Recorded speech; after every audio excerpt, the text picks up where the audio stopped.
How can a tiny bacterium make a human hormone? Insulin is life-saving for people with diabetes. Today, almost all of it is made by microbes, bacteria and yeast using genetic engineering instead of being extracted from animals. Let's see how step by step. Stage 1. Isolation. We start with two ingredients. The first is human DNA, which contains the gene for insulin, the instruction for building the insulin protein. The second is a plasmid, a small circular piece of DNA found inside the bacteria. First, scientists locate the insulin gene inside the human DNA and isolate it, pulling out just the piece they need.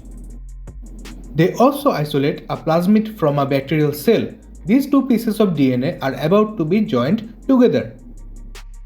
Stage 2. Cutting. To join them, we use a special protein called a restriction enzyme. Think of it as a pair of molecular scissors that cuts DNA only at specific sequences, called restriction sites. The enzyme cuts the insulin gene. Notice it doesn't cut straight across. It leaves short single-stranded overhangs called sticky ends. The same enzyme cuts the plasmid open at its restriction site.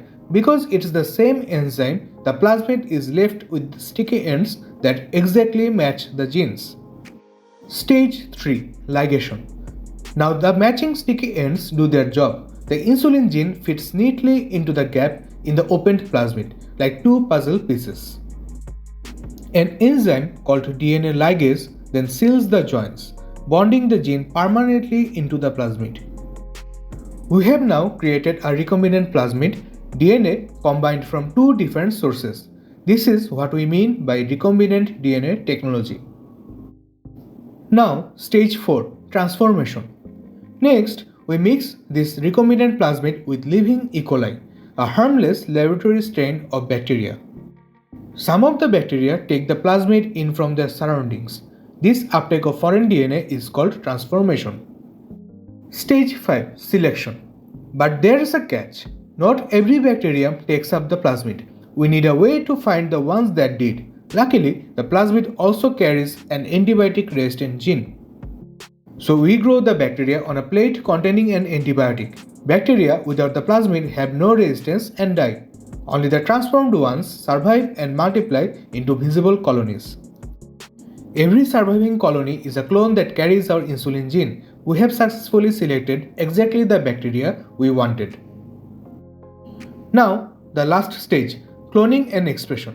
We take a selected colony and grow it in a large culture. The bacteria divide again and again, copying the insulin gene many times over. This is cloning. As they grow, each bacterium reads the insulin gene and manufactures human insulin protein, turning the culture into a living insulin factory. Finally, the insulin is harvested and purified, ready for people with diabetes. This is exactly how recombinant human insulin, sold as Humulin, has been produced since 1982, the very first medicine ever made using genetic engineering.